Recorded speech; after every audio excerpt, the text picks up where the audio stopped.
All right, last question. A single burst rocket is launched from ground level straight up. With what initial velocity must it be launched to reach a maximum height of 2,048 feet? And what time will the rocket hit the ground?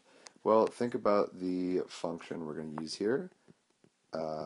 Projectile motion, h of t equals negative 16 t squared plus v naught t plus h naught, our starting height.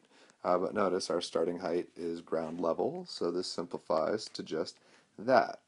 If we take the derivative of this to get the velocity function, we will get negative 32t plus v naught.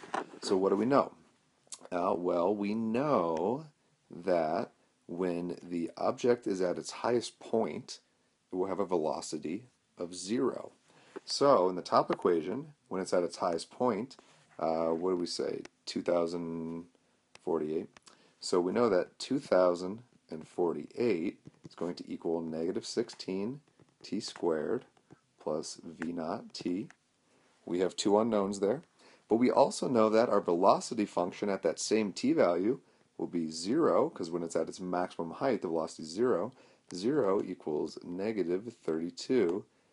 Ooh, I wrote 3t. Negative 32t plus v naught. So I'm going to solve this equation for v naught and say that 32t equals v naught. And now I'm going to take this and I'm going to substitute that up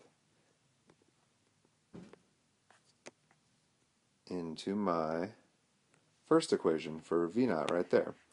No, wait, I drew that arrow wrong. I'm substituting that right there for v naught.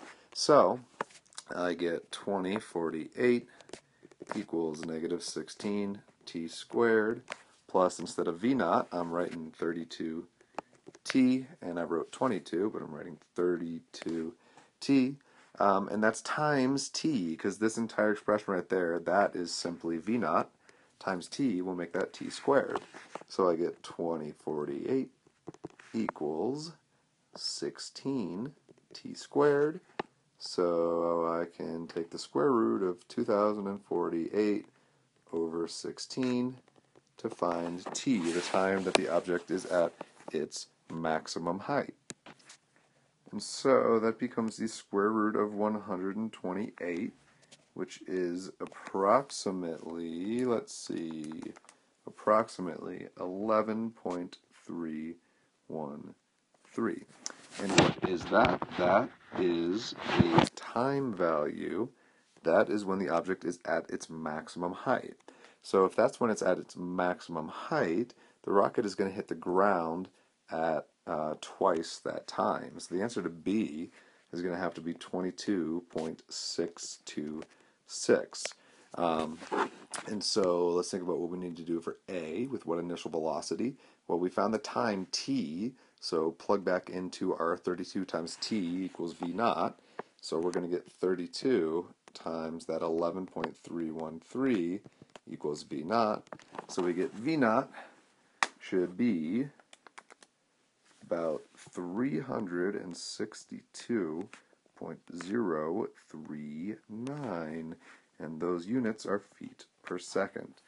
So there's the initial velocity that we need to get the rocket up to 2,048 feet, and it will hit the ground after 22.626 seconds. And we done.